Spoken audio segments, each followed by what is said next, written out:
stop what you're doing and put down those secateurs,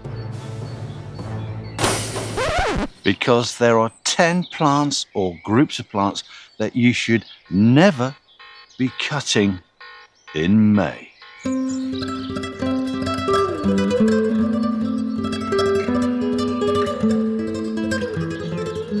The first group of plants on the list are your ornamental flowering cherries. Now, I could have also included all of your fruiting cherries, but no one would be that stupid to cut those at this time of year, would they?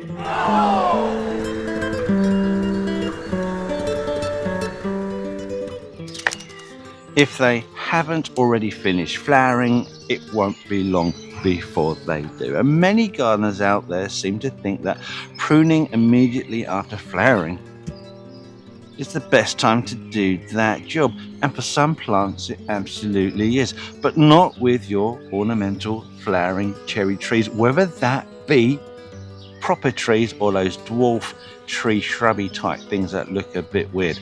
So this is the problem. If you cut your ornamental cherry trees now, and I will be including your fruiting trees, you open them up to the risk of infection from two rather nasty diseases. The first one is bacterial canker that gets into the plant vascular system and travels around it. The only way to deal with that is just to lop off as much of the infected material as you can. And the second disease is silverleaf, a fungal infection that blocks up and messes around with the xylem, which is your water transporting part of the tree. Now, with that one, and also with the bacterial canker, there are no chemical treatments that you can spray on your plants. So once they have it, they have it. There's nothing you can do about it.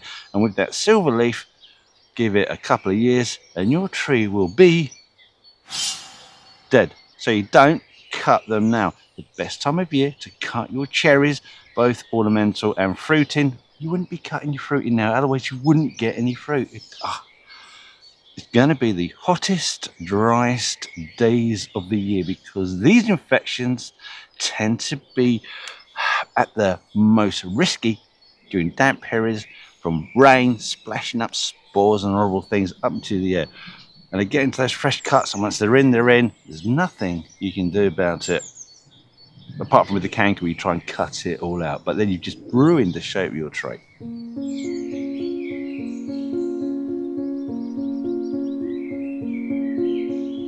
The next group of plants on the list of those trees that if you cut now will weep sap heavily, and this is a bad thing because it will weaken the plant, it will stress the plant, it can push your plant into dormancy. If it's a flowering form, you may stop flowering for a year, possibly even two, when it comes to magnolias.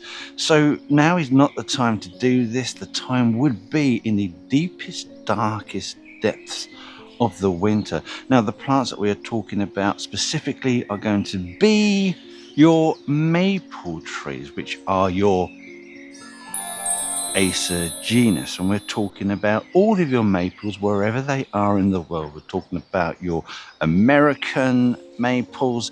We are talking about those really lovely and delicious Canadian maples.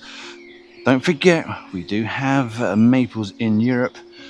Probably the most beautiful of all are going to be that wonderful selection of Japanese maples. Do not cut any of these plants. On top of that, you have all of your birches, fantastic ornamental bark colorations and some weird peely barky things. All of these you can't touch. You cannot touch your walnut trees. Not that you should really be pruning these at any time of year. If you're going to do it, it's because they got too big for where they are. So the thing was, plant it somewhere where they can grow to their full size without them impeding people walking past or buildings or whatever. You can also include your willows, and like I say, you could have included your magnolias that are, of course, other trees prone to heavy weeping when you cut them at the wrong time of year. And if you want to add those, put them in the comments. We would genuinely love to hear from you.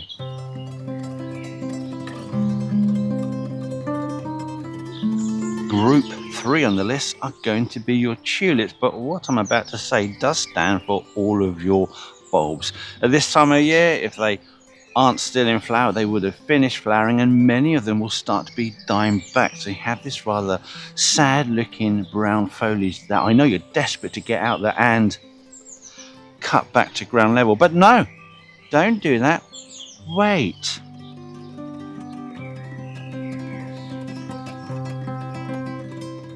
Because what the bulb is doing is drawing valuable resources from the old foliage, from the flower stalk itself, drawing them back into the bulb, bulking it up, getting it ready for next year's flowering display. So all those starches, sugars, various nutrients that it's used to build those leaves and stems in the first place is taking them back, ready for next year. The only thing I will allow you to do is to snap off the top of those seed heads. You don't need those. The plant will expend unnecessary energy into producing those. So remove those. It won't do it. It will save more valuable resources. That way you'll have the very best flowering display come next spring. Hooray! And now we're going to do a few shrubs, and at number 4 is going to be your Deutzias, a plant you may have never seen flower before. This is because it is quite messy and it will be flowering soon. So if you see the mess and you think, better cut that back, make it tidy for the other half, then you are going to do yourself a disservice. This is one of the very best flowering plants you get at this time of year. Absolutely wonderful. I love it. What a fantastic thing. It is such a shame that people have that urge to just cut it to pieces and you lose the flowering display. Hold off. You cut these immediately after flowering, not before, you big dummy. No!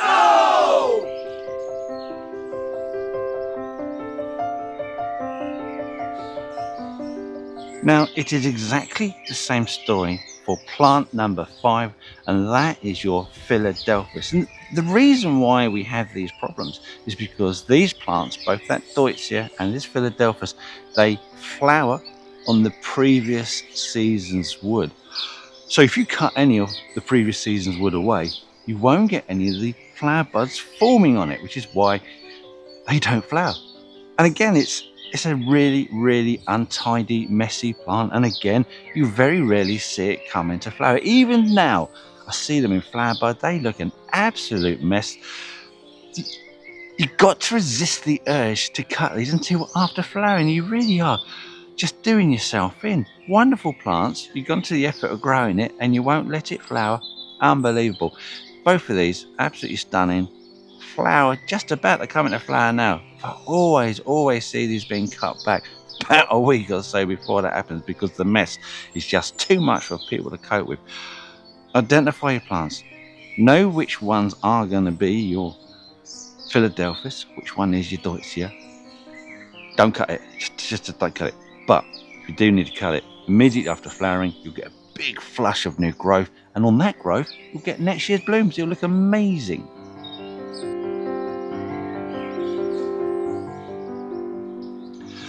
Okay, we are at plant number 6, and this is probably the biggest crime against flowering, and it's all those people who cut your Hydrangea Mopheads and your Hydrangeas Lacecaps at the wrong time of year. But just before I get into that, don't forget, if you are a regular viewer, you know that we're about to hit 25,000 subscribers, and the numbers are racking up really quick. And in honor of this milestone, assuming it does ever turn up, we are doing a question and answer video. That's myself and my absolutely lovely wife Lorna. So make sure, if you want to add a question to that, put that in the comments.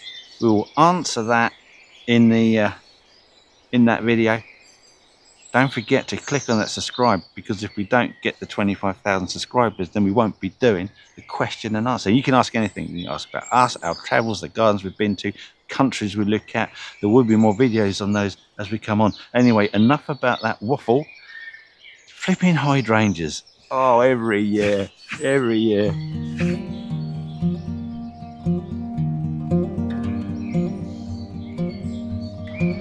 You'll notice a theme happening here.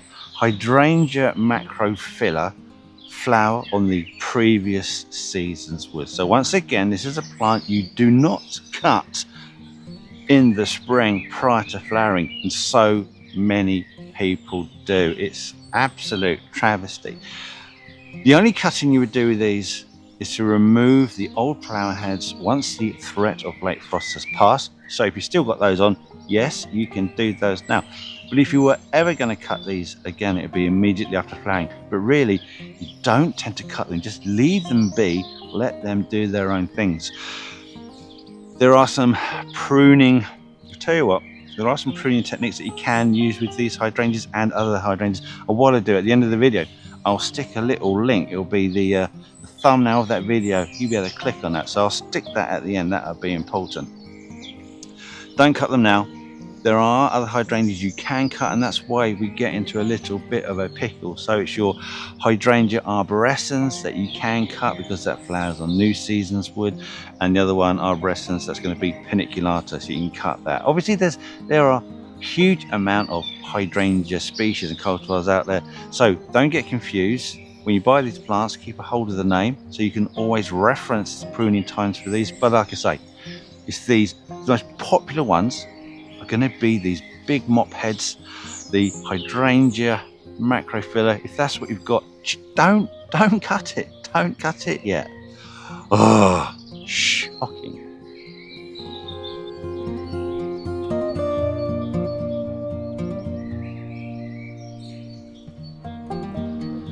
In position number 7, and these aren't really in any order whatsoever, we have the grapevines, and these can be the ornamental grapevines like this one. This is your crimson glory vine, the magnificent Vitis cognitii. You can see it's starting to send out a load of new shoots. You might be thinking, oh, really need to cut that, keep it tidy. But no, like the trees we mentioned earlier, these are heavy bleeders of sap, so we just don't do these. And it's the same issue with your edible and wine making vines. Again, putting out a load of shoots, you might think it's messy, just tie them in to keep them tidy. I will let you cut back any sort of like dead bits of dieback, but you never cut into the greenwood, because again, tons of bleeding of sap is really going to affect the quality and health of your plants if you do that. Back in my lovely chair, at number 8 are your hedges, and there's 2 good reasons why you don't cut these now. The first one is, especially with your evergreen hedges, we've got quite sunny weather now. The sun is higher, it's brighter.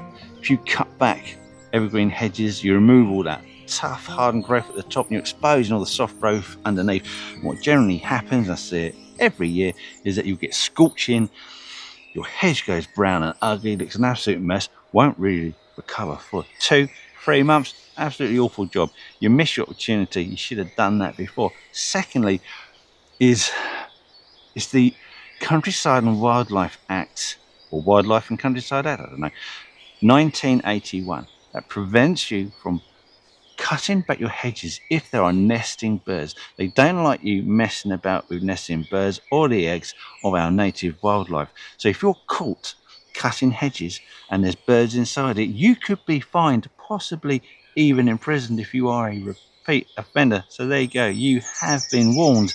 Try and keep off your hedges. The opportunity for that has gone past. If you want to know when the law will allow you to cut your hedges again, well, they will do. If there's no nesting birds in there, you can do it now, it's absolutely fine. But then you've got that scorching off issue. But then normally end of August, September, that sort of time, they'll let you do it. No bother at all.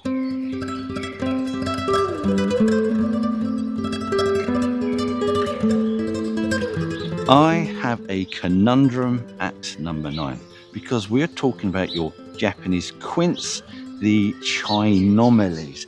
This is because this is another plant that flowers on the previous season's wood.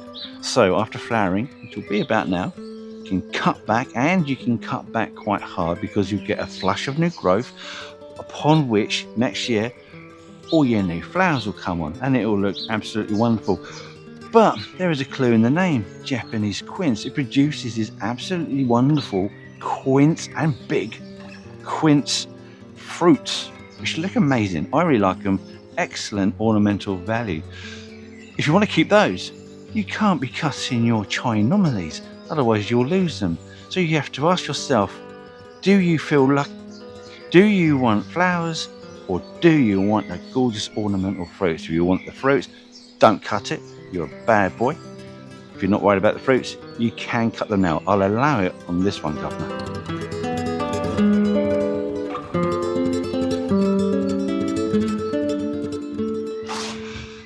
I'm going to talk to you about Group 1 Clematis. These are your really early winter flowering and early spring Clematis. But really, the early ones need to be treated a bit differently to the later ones. Many of these, like your Montana, you'd prune after flowering. They're in flower now, won't be long before they finish flowering. You can cut them back to tidy them up. Don't go too much into the old wood, they don't like that, but into the new wood you can cut that back, that's fine.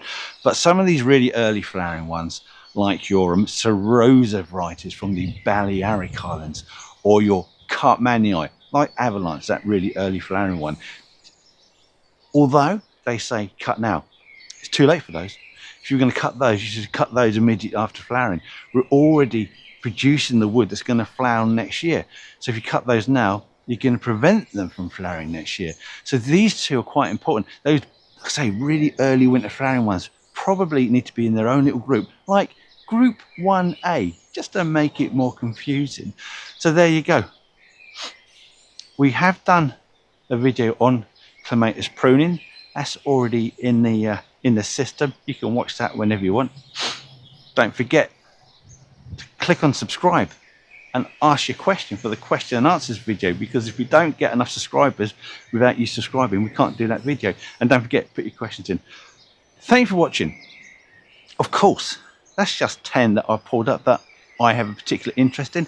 If there are any other plants that you think, no Simon, you should have mentioned this, then put it in the comments. We'd love to hear from you. Get that information out there. Don't forget, this video is watched throughout the world because of YouTube. Sometimes I'll be talking in a foreign language and I can't even speak that language. It's just the magic of the internet. Thanks for watching. Don't forget, watch this video.